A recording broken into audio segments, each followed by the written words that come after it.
Your new main squeeze, light and squeezy.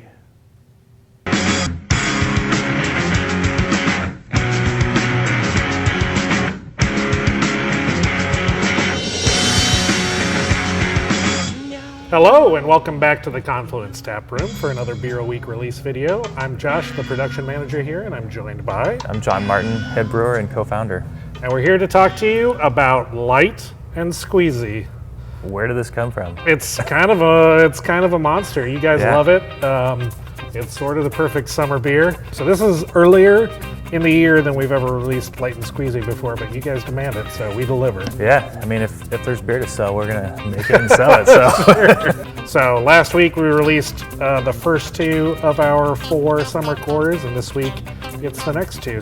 There's a market for it. So the weather's changing outside. It's becoming a little more warm. The forecast shows 70s and 80s, so this is light and squeezy weather. That's right. Yeah.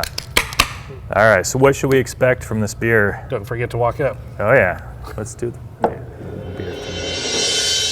Yeah, so what is this beer? This is a Radler. What is a Radler? It's a German word for cyclist, right? And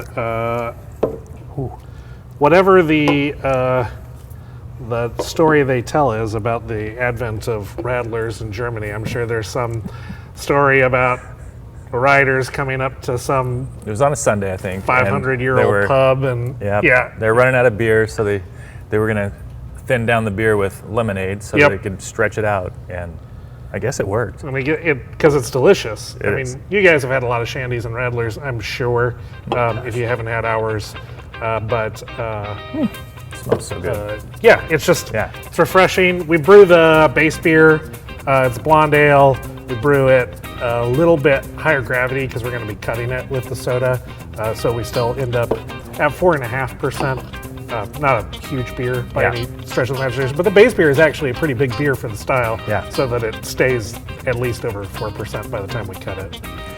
It's then racked onto whole fruit, whole raspberries. You know, we get quick frozen raspberries and dump those in another tank. So after primary fermentation is done, we rack the beer onto the purge tank with the raspberries in it, and it sits for another like 4 weeks. And gains all the goodness of the fruit, and then we make a house-made soda, lemon soda, and we put the two together and and it's raspberry lemonade as a beer. Smells so good. Oh no, it's delightful. This is my #1 shower beer. It like tastes so good. In a hot shower in the summer. I love this beer in the shower. That's a new term, shower beer. It is not a new term. Shower beers have been around for a long time. If you haven't caught on to the concept of a shower beer, it's really enjoyable, and this one is extra enjoyable in the shower. So I highly recommend it. So like John said, on whole raspberries, no raspberry extract or flavoring or anything like that in this. Literally over a ton of raspberries for every single batch of light and squeezy we make. And then the lemon soda does have some lemon extract because that's how you make soda. Lemon puree, lemon extract, some cane sugar instead of corn sugar. Citric acid.